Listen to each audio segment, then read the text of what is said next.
quench me because I'm in pain. Now, when one dies, the propagators of the immortality of the soul, they tell us that one becomes a spirit. No wonder you are able to see a spirit that is able to disappear and appear. And the spirit has got no flesh and blood.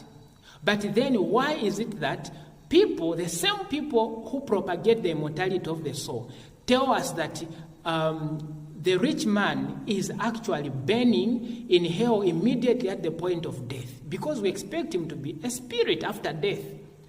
So why is he feeling pain if he doesn't have a body? And he doesn't have a body.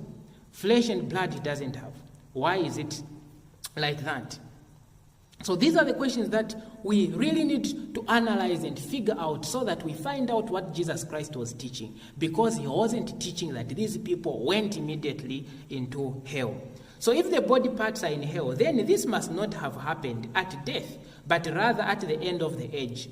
Notice that the story never says that the rich man and Lazarus were taken immediately upon the moment of death. This is what we are told. Now, I'm going to quote for you the propagator of the immortality of the soul by the name of Robert Morey in a book, Death and Afterlife, page 85. This is what he says. Go and check it for yourself. This is the man who advocates that when one dies, they have not really died.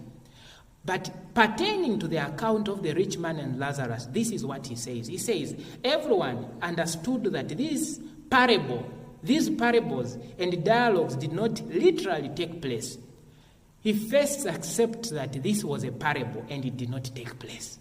It was understood that the rabbis used imaginative stories and dialogues as a teaching method.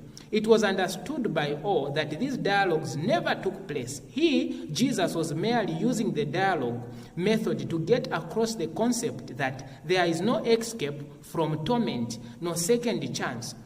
And we must believe the scripture in this life unto salvation.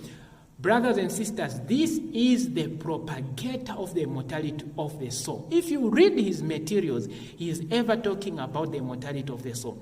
But when it comes to this account, he comes out in the open and denies and rejects the assumption that Jesus Christ is teaching that when you die, immediately you go into hell or into heaven. He rejects that assumption, and he makes it very clear that this was just a parable, period.